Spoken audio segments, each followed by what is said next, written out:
All right, Frang and Mack podcast, Beantown Blitz. So this time of year, we got nothing but baseball going on here locally. The Red Sox are the only team going. Celtics are out. Bruins are out. Patriots still a few months away. So let's talk some baseball. The Red Sox are off to a good 18-13 start. They've been mostly positive, but obviously we got to get into some of the negatives here. I mean, I think the pitching overall has been pretty negative. What do you think, Frank? We'll let you hit on this first.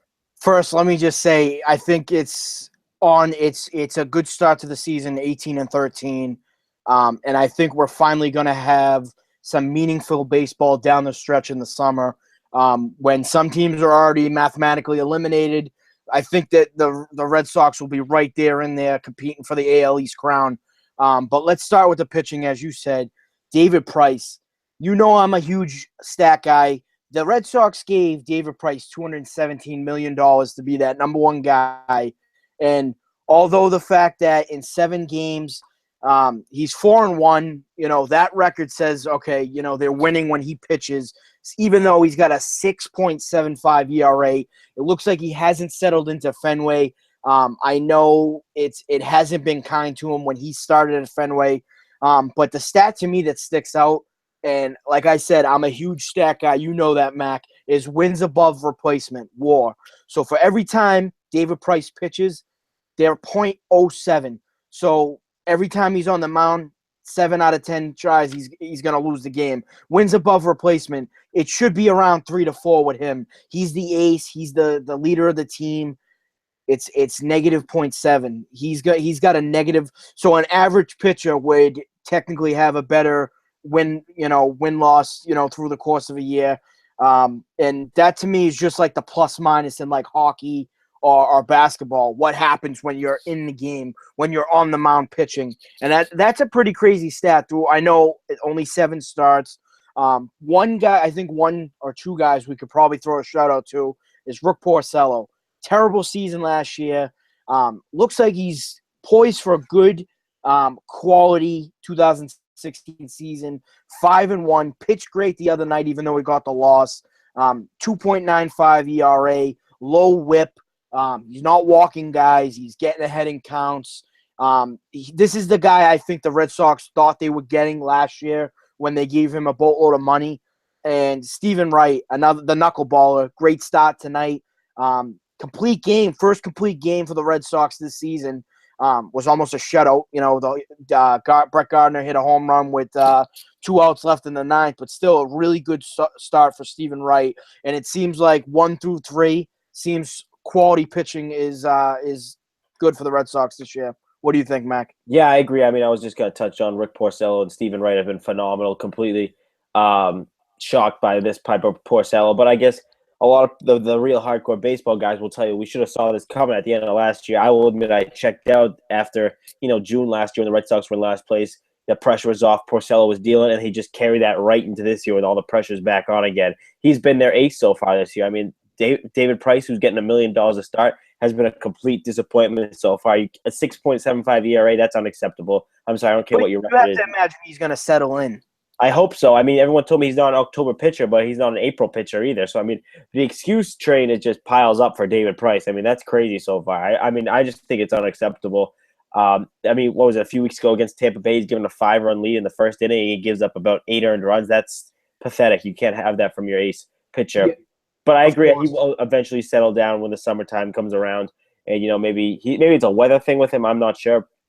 But he definitely needs to get into his groove. But if he can, you got 3 guys like that, which if Stephen Wright and Rick Porcello can kind of keep this train rolling, that's going to be something to deal with for other teams.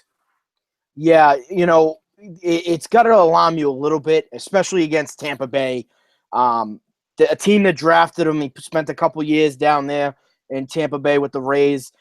Wouldn't you think there's a little bit extra motivation to, what, these guys didn't believe in me. They didn't think I was worth the money. They didn't want to keep me around, that you would probably have one of your better games trying to stick it to them, right? Yeah, but allowing 8 earned runs through 3 2/3 innings it's not great. Yeah, but he's the type of guy which is not good. He's the type of guy where when that type of pressure's on, he folds. I mean, he said it before. He's like a duck. He's calm on the top, but he's feet are flapping around on the inside, down below the surface. He's just a guy who seems to, is very sensitive and fragile and cracks under pressure like that, which I don't want in my ace pitcher. Stephen Wright and Rick Porcello right now are nails. We'll see if that continues. But David Price, doesn't seem like he can really handle this Boston But crap. it It's very seems like early. it's Very just early. Fenway. It's just Fenway. He's got Like, 21 runs allowed in 4 starts in Boston, and he's been pretty good in the starts away from Boston. Opening day, all right, 6 earned runs. Against where was it? Atlanta, one of the worst teams in baseball. Okay, 2 earned runs. Probably could have, shouldn't allow that many. And against Cleveland, 2 earned runs. But he's been pretty good on the road. But he just 21 earned runs, in 4 starts in Fenway. That's not good. Well, he got rocked yesterday in New York against their biggest rival in a game that could have decided the series. They get that if he doesn't choke in that game, then maybe the bats come alive. They don't lose the series like they did. And I mean, he got rocked yesterday in New York. So he pitches bad in Fenway. And he pitches bad at Yankee Stadium, the 2 biggest places for a Red Sox pitcher to play. Well, the good thing is the Yankees, as I predicted, I don't think they'll finish in the basement of the AL East, but I think that they'll finish second to last. I think Tampa Bay will finish in the basement, but the Yankees will be a team, obviously division team. You'll play a lot, you'll see a lot, but they may not be a team that you have to worry about. I just don't think they're very good. They don't have the pitching. The hitting's okay, but it's really comes down to pitching in baseball, and I don't think they have it. So they're not a team that scares me. But David Price definitely has to turn it around, no doubt. And, Rick Porcello, off to a phenomenal start. I can't imagine that he keeps that up throughout the entire season. 5-1. The Red Sox broke records in to start the season, the most strikeouts through the first month of the season. And David Price is right up there. I think he was number 1 last time I checked, but that was 3-4 days ago. So I think you have to imagine that David Price will turn it around, even though, turn it around. He's 4-1. And I think Rick Porcello, although he'll slow down, I don't think he's going to slump. But can't imagine him being elite for the rest of the season. And, one guy we haven't really mentioned is Clay Buchholz, who – Why should we mention him? I thought, he's a guy that the Red Sox should have moved on from a couple years ago when he won his first 7 starts and ended up going on the DL and missing the rest of the season. He's a guy that just doesn't have heart, and he shuts it down. I think it's 5 straight Julys or Augusts that he shut it down for the remainder of the season. He's a guy who just doesn't have a lot of heart or hustle, and sometimes with guys like that, you got to give him a fresh start. Because he has the stuff. There's no doubt. He has the stuff. He's just very inconsistent. Extremely inconsistent. Yeah, I'm all set with Clay Buchholz. I don't even feel like talking about it. Let's just move on to the offensive side of the ball. And, the bats have been pretty good this year. David Ortiz obviously leading the way with a 308 batting average and 9 home runs in his, quote, final season, in air quotes. And then all around the other, it's been pretty consistent. Dustin Pedroia is finally coming back to life. He had a home run today. He's got 306 batting average. Hanley Ramirez, I think, hasn't been what we saw last April with 13 home runs, but I think he's given us enough in the field. Defense, no errors allowed at first base yet, so he's been really good. And I thought that was going to be an absolute failure on behalf of him, because he looked like a guy that had no heart for last season, playing in the outfield, a position he's never played before. Yet he looks great. I think he's comfortable in the infield. Yeah, I definitely like what I've seen from Hanley Ramirez. I'll take this Hanley Ramirez that is iffy, sporadic at the plate at times, but is very good in the field and is comfortable, and you can tell he's putting in a full effort every single night, as opposed to a poor man's Manny Ramirez last year, where he couldn't really hit the ball for the whole season. It was just a waste of space in left field. But let's talk about David Ortiz here. Wait, one last thought. One last thought on Ramirez. They gave him a boatload of money not to play defense and not to be in the field. He is the next designated hitter. So although he's playing great at first base, I can't imagine him being a first baseman long term for the Red Sox, because they want to pay him to be a bat. So, and he wanted last year, he only wanted a bat. So that's something to look out, storyline throughout the next couple seasons. Yeah, I'd like to see his bat improve a little bit if that's the case. But let's talk about the DH right now. David Ortiz in his final season, 40 years old. He's got 9 home runs. He hit 2 tonight against the Yankees, 308 batting average. Really doesn't seem like a guy that's going to retire anytime soon. And the craziest part is, to me, he doesn't ever really come out in April hitting like that. He usually comes out kind of slow and starts picking up when the summer comes around. But he is on fire right now. Do you think this is going to be his last season, or do you think this is even going to continue, or do you think he's going to go into a slump? It's a great start to the season. It's an elite start to the season for someone his age, and it's really hard to imagine that he would want to shut it down. I know it's mentally draining, physically draining, the career, playing professional sports, but the Red Sox are 18-13, 31 games of the season. David Ortiz is only suited up for 29, so he's missed 2 games. He's already got 9 home runs and 27 RBIs. 162 game average, that's over 45 home runs and over 135 RBIs. He'll eventually slow down and cool off because there's a lot of games in baseball. So he'll eventually, the averages will come down a little bit. I know it's only a 31 game sample size, but it's hard to imagine that a guy like him is that's gonna call it up when, he's still performing at the highest level in his 19th major league season, that at 40 years young, still putting up the way he does the ball coming off his bat.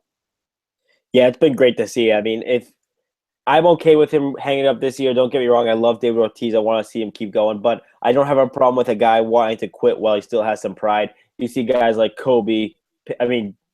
Retire too late. And it's true. Season, or Peyton Manning look beaten down and worn down and then retire, and that's the lasting image of you. David Ortiz, I have no problem with him if he wants to be lasting image of him going 35 home runs, and as opposed to that weak, battered down figure that most guys look like when they retire. I have no problem with that. The only thing I know I get, going on, I think he can hit the 30 and 100 numbers, 30 homers, 100 RBIs. But it's kind of interesting. What if the Red Sox make, what if he has a great season and continues all hot throughout the year, leads them to the playoffs? What if the Red Sox turn around and say, David, we think you still have some gas left in the tank. Here's $15 million to come back. How do you say no to that?